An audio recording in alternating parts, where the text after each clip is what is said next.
today will be a true crime video.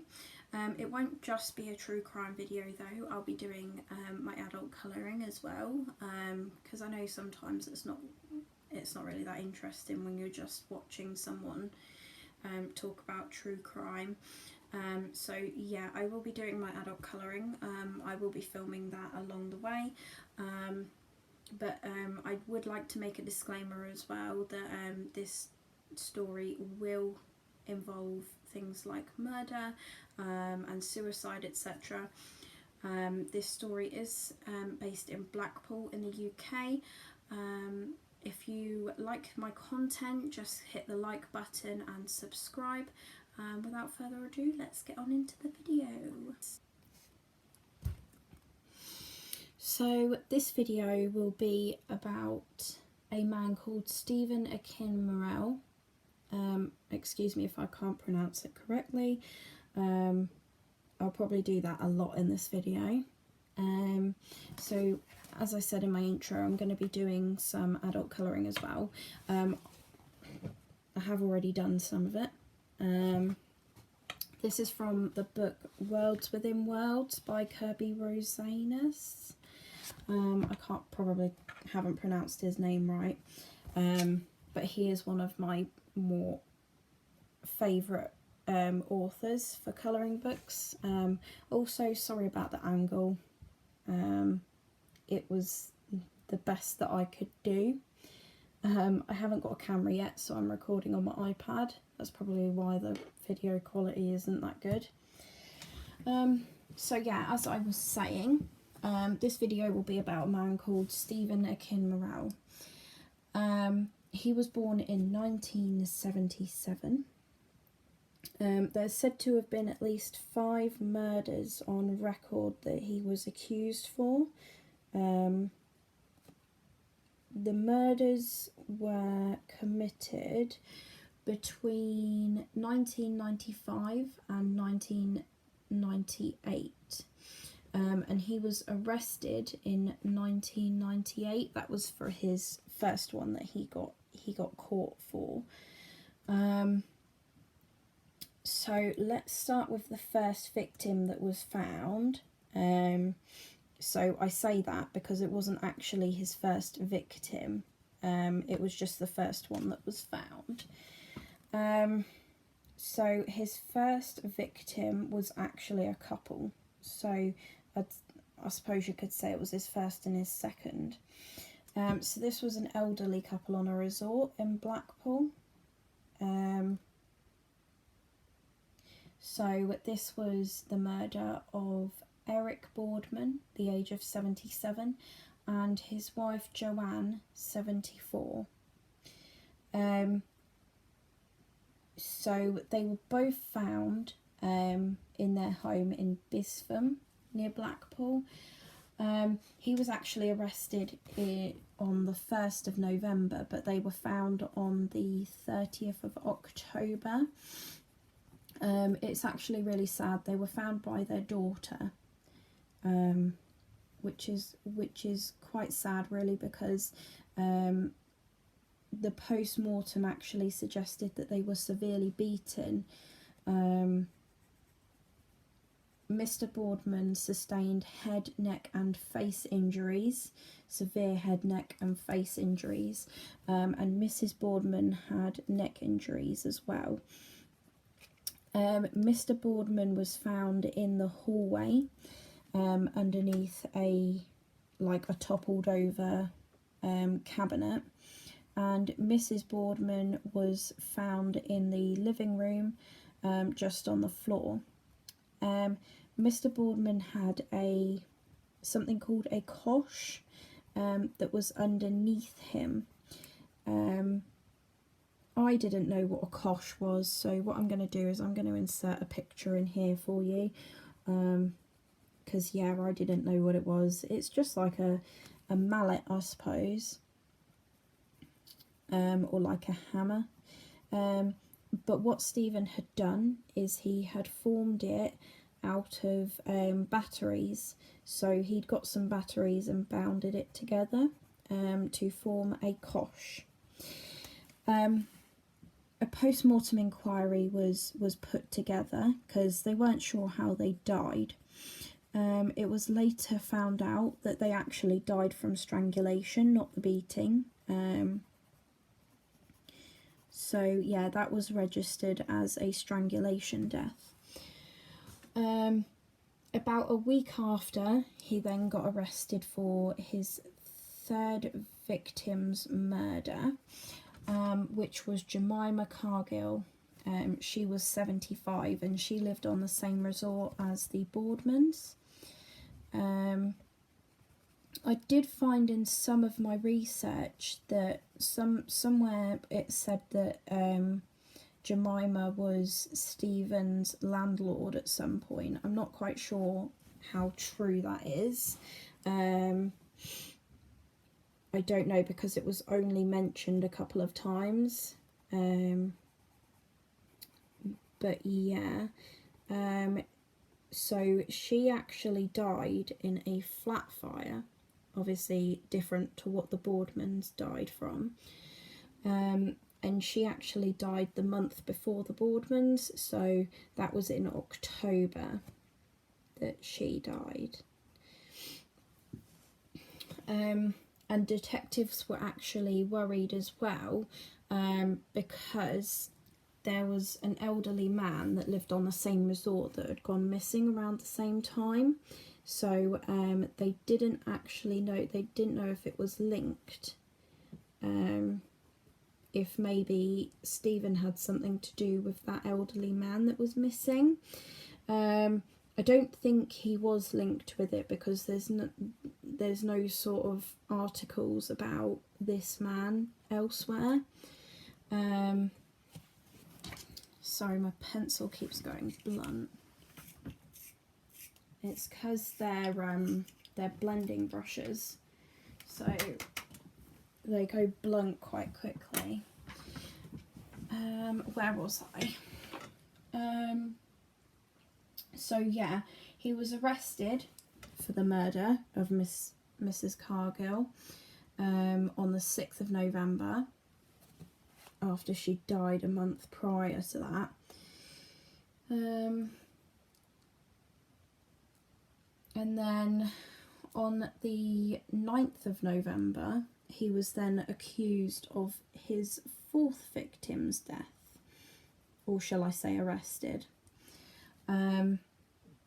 So his fourth victim was Dorothy Harris, and she lived at Glashan Terrace in Ballassalea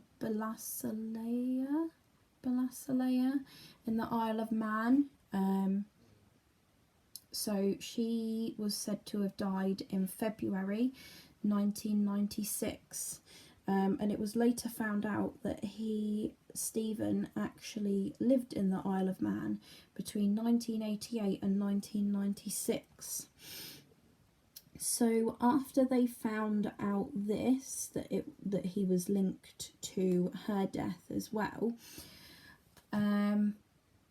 they actually reopened some old arson cases, because what happened was that the Lancashire police and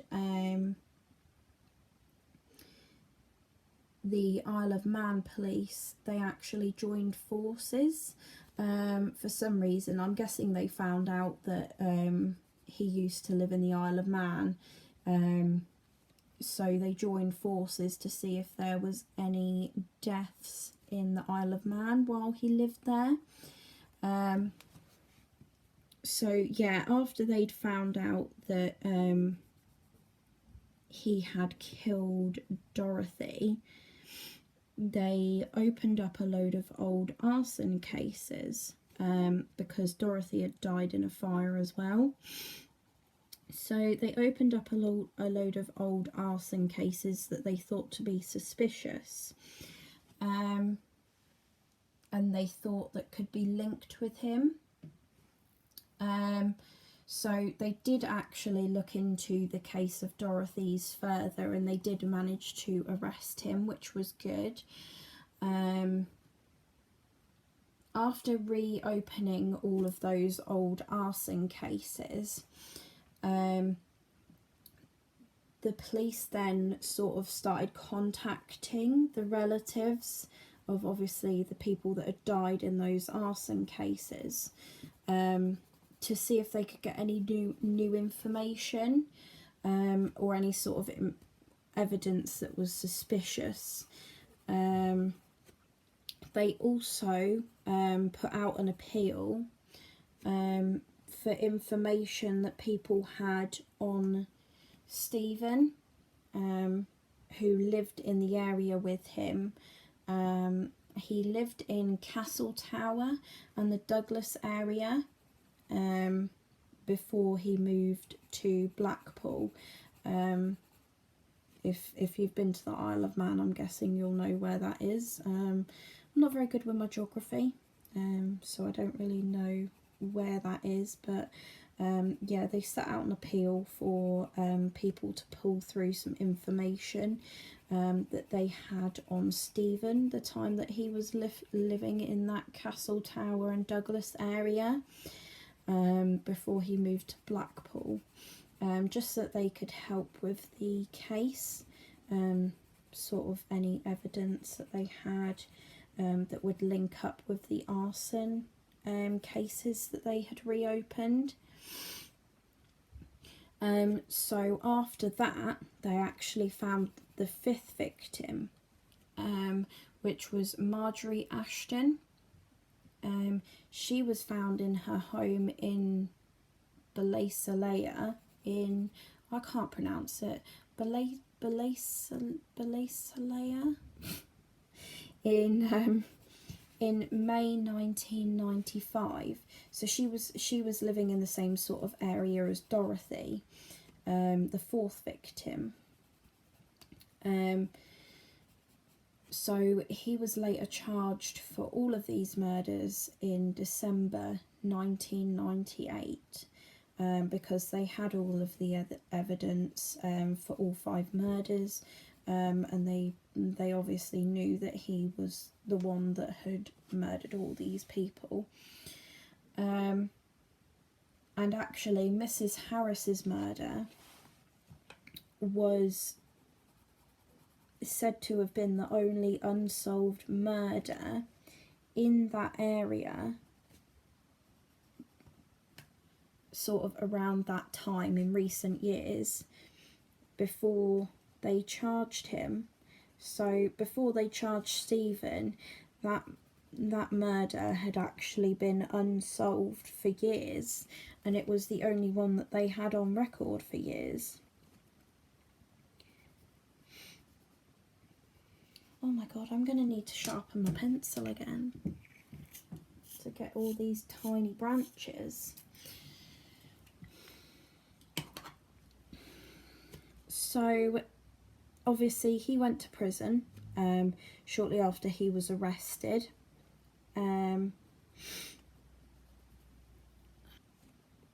He was put into Manchester prison, and shortly after that, he, tormented by the obsession to kill, he actually committed suicide. So he hanged himself. I've done all the branches, haven't I? My OCD will kick in if I haven't done all the branches. What was I saying? So yeah, he then killed himself later on, because of his obsession to kill was sort of playing on his mind all the time. He was found, he had hung himself from one of the windows in his cell. He died in August 1999. So he was put in prison in December 1998, and then he then killed himself in August 1999. So I suppose it was a few months before he actually killed himself. But yeah, he was discovered hanging from one of his windows by a ligature, and that was actually only weeks before he was due to go on trial. They did an inquest into his death, and they actually found that it was a suicide. That's how they were led to believe that it was a suicide, because he actually left a note for his mother. The note stated, "I couldn't take any more of feeling like how I do now, always wanting to kill." The inquest also found that there was actually 2 previous suicide attempts. It was said that when he was arrested, his girlfriend had told them that he wasn't safe for himself, he was a risk for himself, and that he needed to be kept an eye on.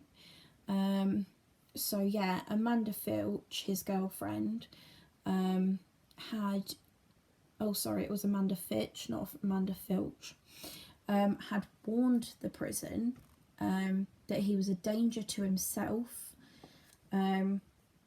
So that was sort of their first warning.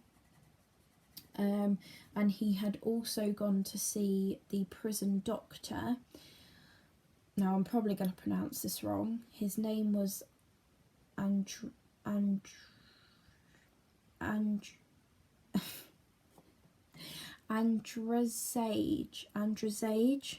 Royzicki. So that was the prison doctor, and he went to see him one day and told the doctor that he would often lay in bed at night thinking about murder. During the inquest, they also found a note in his pocket.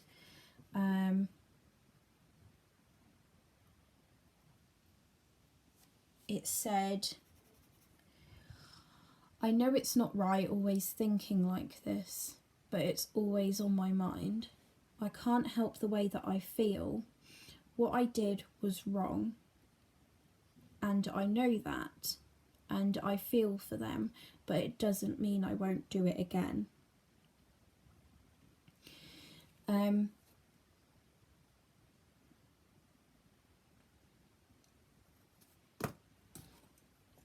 So that's kind of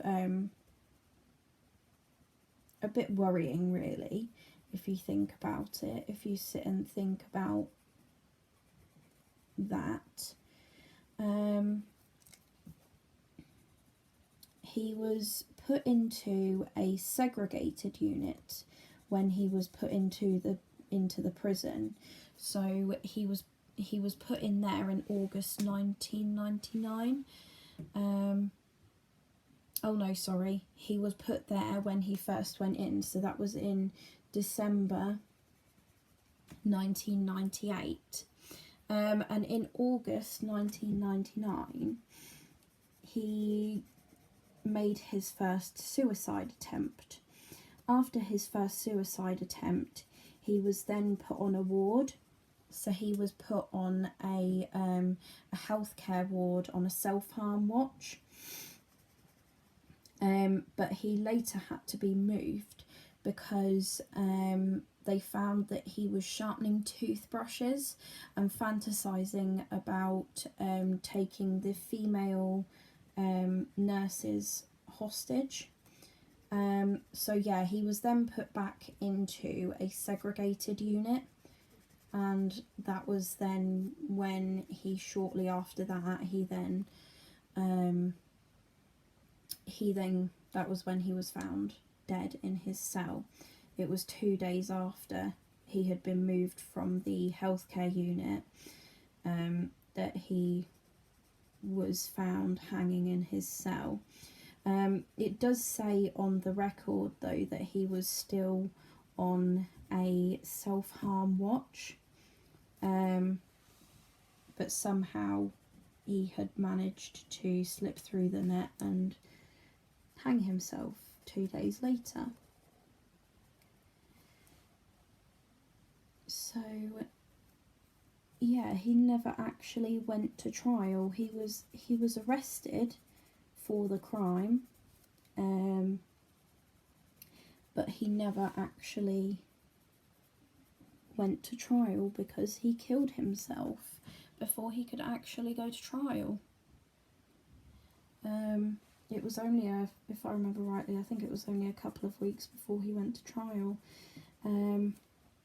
But they had plenty of evidence that he was the one that had done it. And as I said, it solved Dorothy's case that had been left unsolved for a while.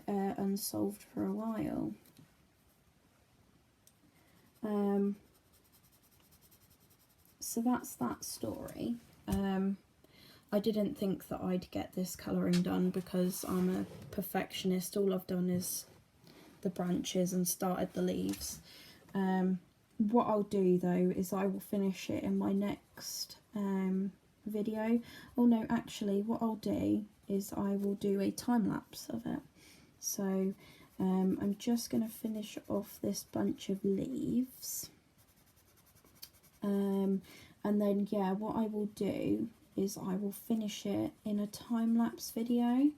I'll pop it on TikTok or I'll pop it on YouTube depending on how long it ends up being.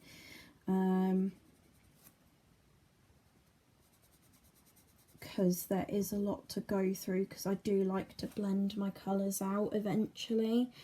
But that's what I've done so far. It's not a lot, I know. I've done a bit of sort of blending on here, done a little colour blending. But yeah, I'm just going to finish this leaf here on this branch. So I've really only finished that branch there, really. I've still got to do a few more bits of blending in the leaves. But yeah, as I said, I will do a time lapse of this colouring. I'm not quite sure when I'll post that, but I'll either post it on TikTok or on YouTube depending on how long it is. So that's the end of the story. If you enjoyed this video and you found it interesting, please like this video and subscribe to my channel, and that's that. Goodbye, my love.